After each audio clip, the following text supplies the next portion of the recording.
While he was playing a fantasy-themed game called Cross Reverie, Sakamoto Takuma is visited by two beautiful girls and taken into a world that is almost exactly like the world of Cross Reverie. Even though he is a skinny shut-in in real life, in the game he is known as Demon Lord Diablo, a muscular gray-haired demon with horns. Being one of the best players in the real world, in the game world he is just as powerful, but he isn't good at talking to people, so he assumes the persona of a demon lord, acting dramatically and arrogantly.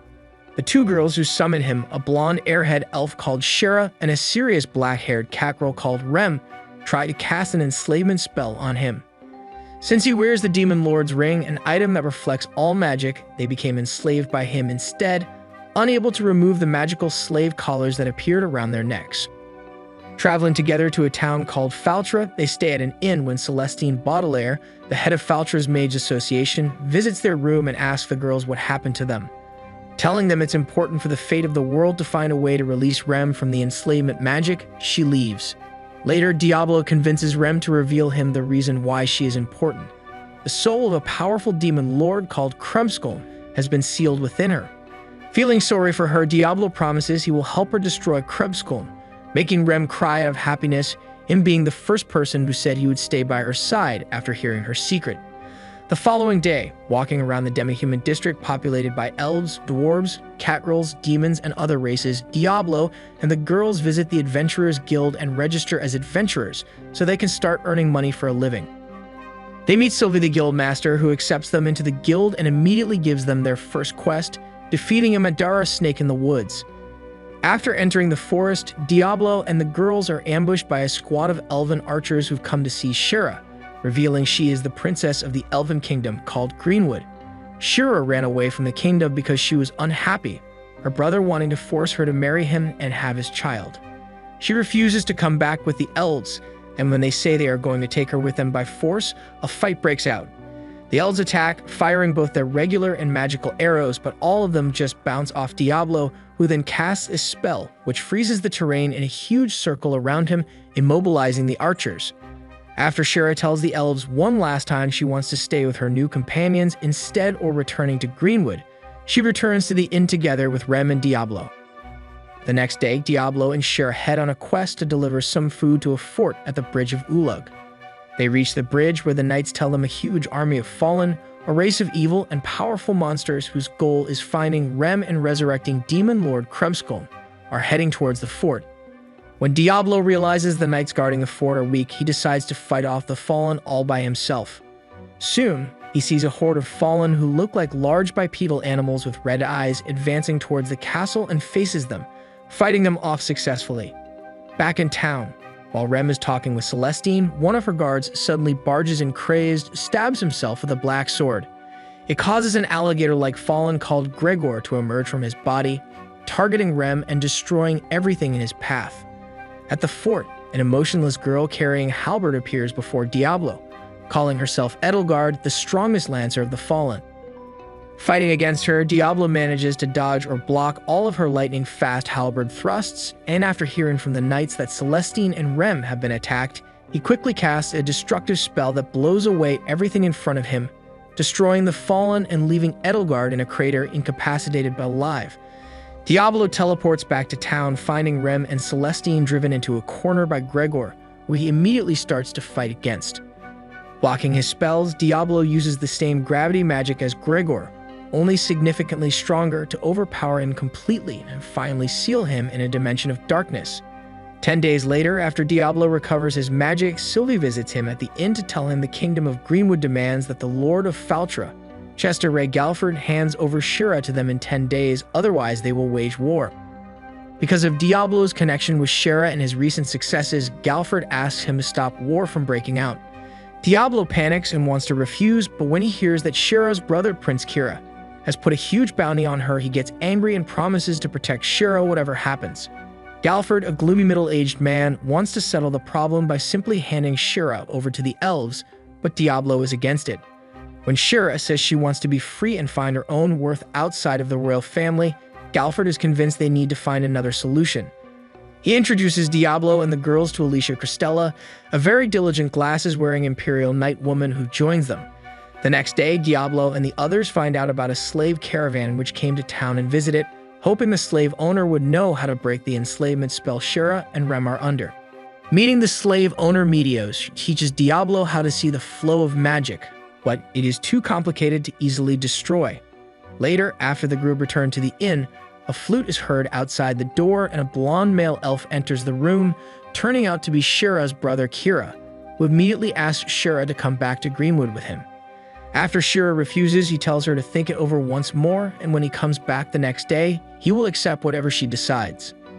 The next morning, while Diablo and Shira are making potions, they hear the sound of Kira's coach arriving. All of a sudden, Shira tells Diablo she's going back to Greenwood after all, immediately joining her brother outside and leaving with him, while Diablo is left behind confused.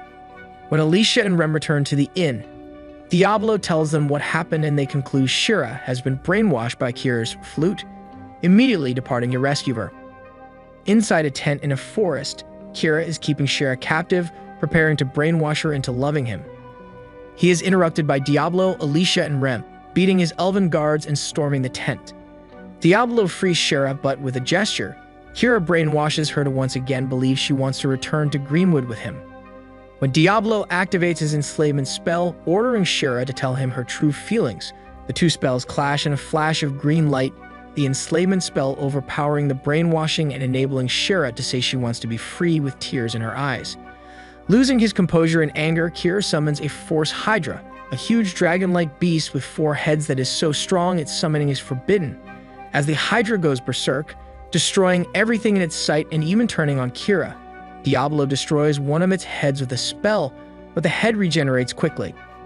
Shira tells Diablo the Hydra has a core that will unsummon it if hit, but instead of searching for the core, Diablo uses an electricity spell on the Hydra's entire body, destroying the core wherever it was.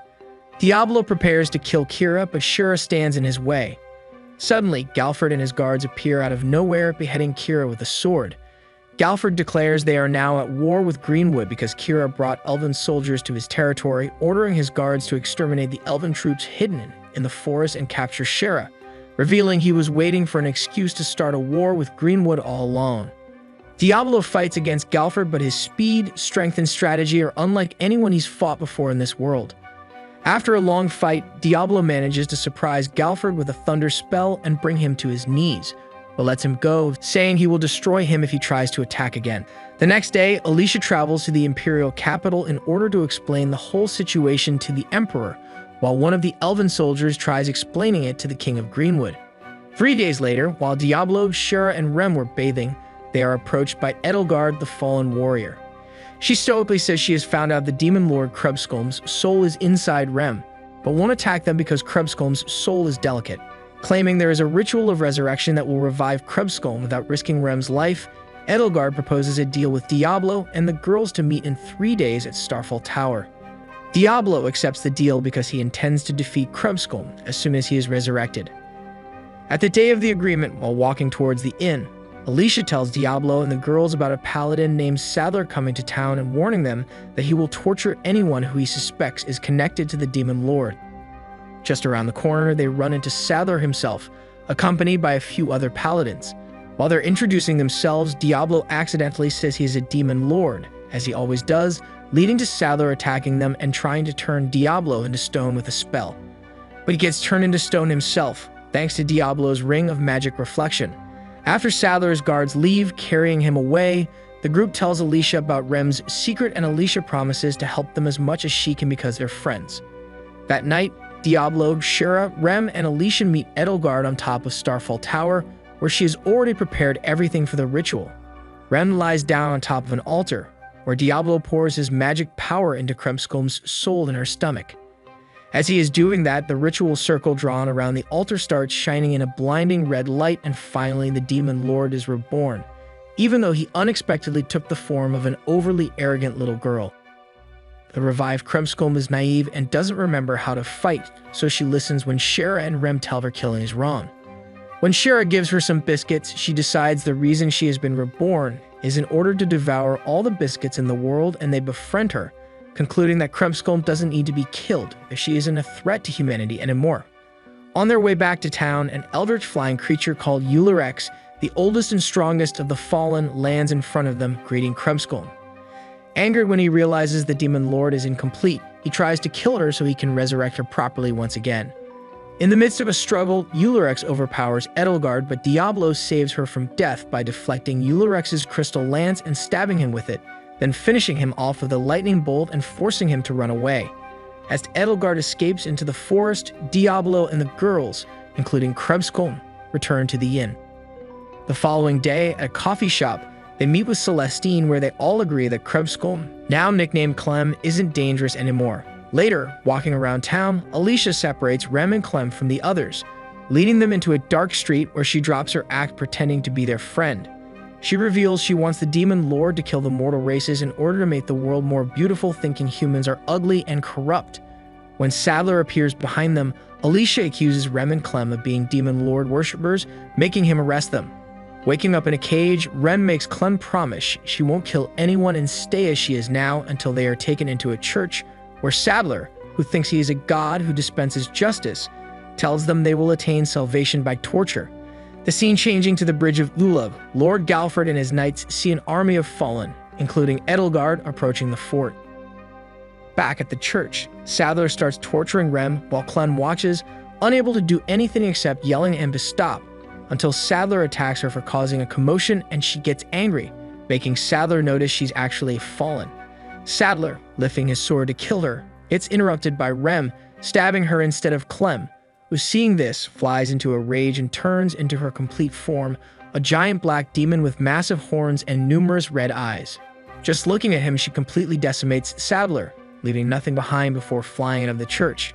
Sheret and Diablo, finding out what happened, arrive at the church, where they face the complete Krebskolm, who doesn't recognize them, having lost her sense of reason. At the bridge, the fallen, among them Alicia and Edelgard, rejoice, seeing Krebskolm as completely resurrected. As Diablo is dodging her attacks, Krebskolm is trying to hit him with her powerful fists and beams of dark energy fired from her mouth, while he is setting up a spell around her by placing seals on the ground. At the church, Shira heals Rem, who's on the floor bleeding, using health potions until she finally wakes up feeling better. Diablo places the last seal, he activates the spell, damaging Krebskolm with the elemental powers of fire, water, and wind, but not defeating her. Rem comes out of the church so Krebskolm can see she is alive, which calms her down and makes her return to her incomplete form. Back at the bridge, seeing Clem has reverted to her incomplete form, Ulrix blames Edelgard, but Alicia helps her escape.